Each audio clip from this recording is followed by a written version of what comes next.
आप सभी को जय मसीह की द बाइबल पोर्शन में आपका स्वागत है। हमारा आज का वचन है पहला शमूएल 30वां अध्याय वचन 16 से 31। जब उसने उसे पहुंचाया तब देखने में आया कि वे सब भूमि पर छिटके हुए खाते पीते और उस बड़ी लूट के कारण जो वे पलिश्तियों के देश और यहूदा देश से लाए थे नाच रहे हैं। इसलिए दाऊद उन्हें रात के पहले पहर से लेकर दूसरे दिन की सांझ तक मारता रहा, यहाँ तक कि 400 जवानों को छोड़ जो ऊंटों पर चढ़कर भाग गए उनमें से एक भी मनुष्य न बचा। और जो कुछ अमालेकी ले गए थे वह सब दाऊद ने छुड़ाया, और दाऊद ने अपनी दोनों स्त्रियों को भी छुड़ा लिया।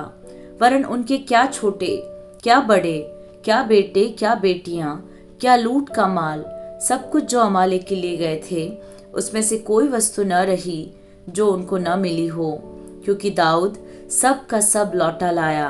दाऊद ने सब भेड़ बकरियां और गाय बैल भी लूट लिए, और इन्हें लोग यह कहते हुए अपने जानवरों के आगे हाँकते गए कि यह दाऊद की लूट है। तब दाऊद उन 200 पुरुषों के पास आया जो ऐसे थक गए थे कि दाऊद के पीछे पीछे न जा सके थे और बसोर नाले के पास छोड़ दिए गए थे। और वे दाऊद से और उसके संग के लोगों से मिलने को चले, और दाऊद ने उनके पास पहुंचकर उनका कुशल क्षेम पूछा। तब उन लोगों में से जो दाऊद के संग गए थे सब दुष्ट और ओछे लोगों ने कहा, ये लोग हमारे साथ नहीं गए थे, इस कारण हम उन्हें अपने छुड़ाए हुए लूट के माल में से कुछ न देंगे, केवल एक एक मनुष्य को उसकी स्त्री और बाल बच्चे देंगे कि वे उन्हें लेकर चले जाएं। परंतु दाऊद ने कहा, हे मेरे भाइयों, तुम उस माल के साथ ऐसा न करने पाओगे जिसे यहोवा ने हमें दिया है, और उसने हमारी रक्षा की, और उस दल को जिसने हमारे ऊपर चढ़ाई की थी हमारे हाथ में कर दिया है। और इस विषय में तुम्हारी कौन सुनेगा? लड़ाई में जाने वाले का जैसा भाग हो, सामान के पास बैठे हुओं का भी वैसा ही भाग होगा, दोनों एक ही समान भाग पाएंगे।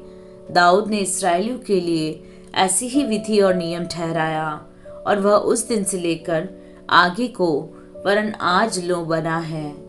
सिकलग में पहुंचकर दाऊद ने यहूदी पुरनियों के पास जो उसके मित्र थे लूट के माल में से कुछ कुछ भेजा, और यह संदेश भेजा, यहोवा के शत्रुओं से ली हुई लूट में से तुम्हारे लिए यह भेंट है, अर्थात बेतेल दक्षिण देश के रामोत, यत्तीर, अरोएर, सिपमोत, एश्तमो, राकाल, यरहमेलियों के नगरों, केनियों के नगरों, होरमा, कोराशान, अताक, हेब्रोन आदि जितने स्थानों में दाऊद अपने जनों समेत फिरा करता था, उन सब के पुरनियों के पास उसने कुछ कुछ भेजा।